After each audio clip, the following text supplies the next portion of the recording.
Ma'am చాలామంది పక్క వాళ్ళ దగ్గర నుండి కొన్ని కొన్ని తీసుకోకూడదు, కొన్ని వస్తువులు తీసుకోకూడదు అంటారు. ఎగ్జాంపుల్ ఉప్పు కానీ ఇలాంటివి తీసుకోకూడదు కదా!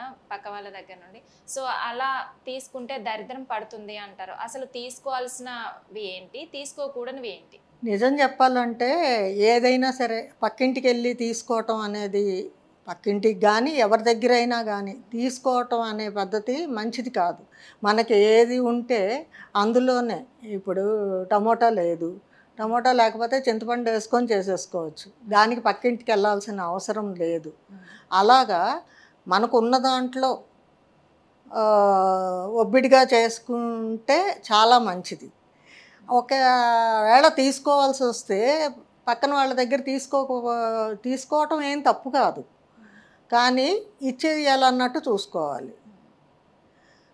కొంతమంది దీనికి ఎందుకు ఇష్టపడరు అంటే ఏదన్నా అలా ఇవ్వటం మర్చిపోయినా రుణపడిపోయాము అని అనుకుంటారు.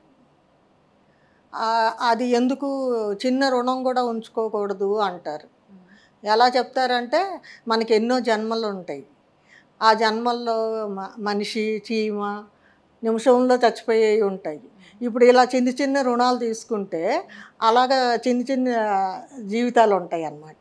అందుకు కూడా కొంతమంది అలా రుణపడిపోకూడదు అంటారు.